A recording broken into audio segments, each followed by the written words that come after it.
حضرت نوح علیہ السلام 50۔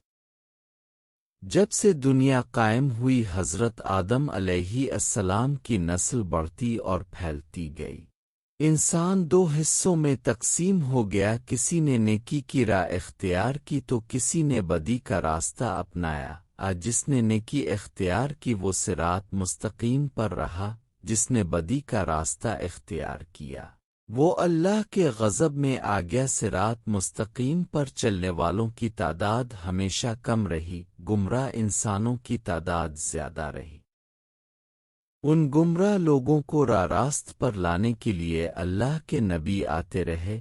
حضرت آدم علیہ السلام کے زمانے کے بڑے عرصے بعد اللہ نے حضرت نوح علیہ السلام کو بھیجا۔ آپ پر 10 صحیفے نازل ہوئے تھے۔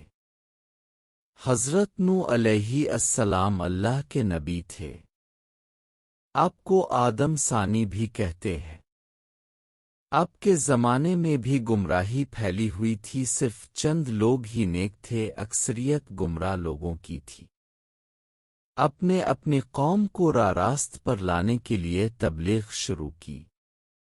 وہ لوگ ہر قسم کی برائیوں میں مبتلا تھے، چوری، بے ایمانی، امانت میں خیانت کرنا، جھوٹ بولنا، شرمناک کام کرنا، ماں باپ کی خدمت نہ کرنا، کمزوروں کو حقیر سمجھنا، غریبوں کو دھتکارنا، جھگڑا کرنا، قتل کرنا، دوسرے کا مال چھیننا عام بات تھی۔